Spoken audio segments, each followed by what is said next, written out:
सर्वप्रथम सगळ्यांना माझ्याकडून श्री स्वामी समर्थ आणि मार्गशीर्ष महिना जो आहे तो आता सुरू होत आहे 21 तारखेपासून. शुक्रवार येत आहे मार्गशीर्ष महिन्यामध्ये. मग अशा मार्गशीर्ष महिन्यातील ज्या ज्या स्त्रिया गुरुवार व्रत करतात त्यांना खास करून एक उपाय सांगायचा आहे. यासोबतच यंदा 4 गुरुवार आहेत. मार्गशीर्ष महिन्यात हे सुरू झालेले गुरुवार जे आहेत यांना खूप महत्त्व आहे. कारण मार्गशीर्ष महिना हा श्रीकृष्णाला अतिशय प्रिय आहे. श्रीकृष्णाच्या आवडीचा महिना म्हणजे कोणता? तर मार्गशीर्ष महिना. मार्गशीर्ष महिन्यात मग पहिला आणि शेवटचा गुरुवार कधी? पूजा विधी आणि मुहूर्त जाणून घेऊया एकदम थोडक्यामध्ये. कारण मार्गशीर्ष महिना 21 नोव्हेंबरपासून सुरू होणार आहे. तर 4 गुरुवार आहेत. यासोबतच आपल्याला या व्रताचे महत्त्व, पूजाविधी जो आहे तो प्रत्येक घरामध्ये केला जातो. जी कथा आहे महालक्ष्मीची ती घरोघरी वाचली जाते.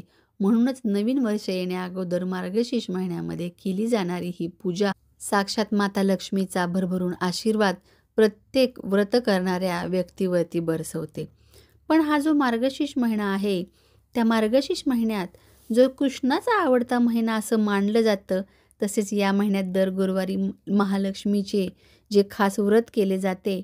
धार्मिक मान्यतेनुसार या व्रताचं पालन केल्याने भक्तांना लक्ष्मी देवीची कृपा यासोबतच ऐश्वर, यश, सुख, समृद्धी प्राप्त होते. यासाठी गुरुवारी घट मांडून महालक्ष्मीच्या रूपाची पूजा केली जाते. पहिला गुरुवार यंदा 27 नोव्हेंबरला आहे. दुसरा गुरुवार 4 डिसेंबरला आहे. तिसरा 11 डिसेंबरला आणि चौथा आहे तो 18 डिसेंबरला. चौथ्या गुरुवारी उद्यापन करायचं आहे. आपल्याकडे जे जे चांगलं आहे त्याप्रती सद्भावना ठेवायची, मनामध्ये समाधान मानायचं आणि भद्रश्रवाराजेच्या कथेतून महालक्ष्मीने जे आपल्याला सांगितलेलं आहे तीच भाविकांची श्रद्धा आहे. यामध्ये कथेचं पठण का बरं मार्गशीर्ष महिन्यामध्ये केलं जातं? तर भद्रश्रवाराजाची जी आहे समाधान मानण्याची किंवा सद्भावना ठेवण्याची जी आहे कुवत किंवा जो गुण आहे तो आपल्या सगळ्यांमध्ये यावा, यासाठी आजच्या दिवशी महालक्ष्मीकडं मनोमन प्रार्थना करायची. मंत्र या प्रकारे म्हणायचा आहे. ओम ऐं ह्रीं श्रीं महालक्ष्मे नमः असा मंत्र म्हणायचा आहे. मार्गशीर्ष गुरुवारी सकाळी लवकर उठून जी पूजेची तयारी आहे ती पूर्वतयारी करायची. 5 झाडांच्या 5 डहाळ्या, 5 फळे, कलश, नारळ यासोबतच दूध, खडीसाखर, पोथी वाचण्यासाठी पानाचा एक विडा, महालक्ष्मी मातेचा फोटो, कापसाचं गेज वस्त्र आणि नारळाच्या भोवती एक वस्त्र किंवा मग दागिना जो मंगळसूत्र म्हणून असतो तो घ्यायचा आहे. तुपाचा दिवा लावायचा आहे, तेलाचा देखील दिवा लावायचा आहे, धूपदीप ओवळायचा आहे. पाटाभोवती किंवा चौरंगाभोवती रांगोळी काढायची आहे. लक्ष्मी मातेचा आवडीचा गजरा किंवा मग गुलाबाचं फूल अर्पण करायचं आहे.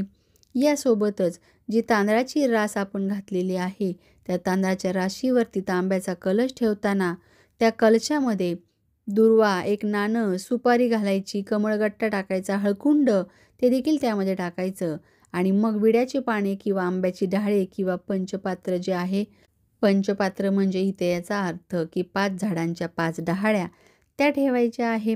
त्यानंतर मनोभावे पूजा करायची, विड्याचं पूजन करायचं, कलशाचं भूमिपूजन, गणपती बाप्पा ठेवायचे आहेत. गणपतीचं प्रथम पूज्य जे आहे त्यांचं पूजन करून मग यथाविधी पुस्तक वाचायचं आहे, कथा वगैरे, नैवेद्य द्यायचा आहे, अर्पण करायचं आहे जो तुम्ही घरात बनवलेला आहे, आरती करायची आहे आणि मग उपवास सोडायचा आहे. त्यासोबतच आजच्या दिवशी कनकधारा स्तोत्र घरातील प्रत्येक स्त्रीने 11 वेळा हे जरूर म्हणायचं आहे. 11 वेळा म्हणा आणि बघा या मार्गशीर्ष महिन्यामध्ये तुम्हाला काय अनुभव जाणवतो. कनकधारा स्तोत्र हे लक्ष्मी मातेला अत्यंत प्रिय असं स्तोत्र आहे. कनकधारा स्तोत्र म्हटल्यानंतर तुम्ही यासोबत श्री सूक्त देखील म्हणायचं आहे एकदा. त्याचबरोबर लक्ष्मी मातेच्या कोणत्याही मंत्राची 1 माळ जप करायचा आणि मग तुम्ही जे आहे उपवास वगैरे सोडायचा आहे.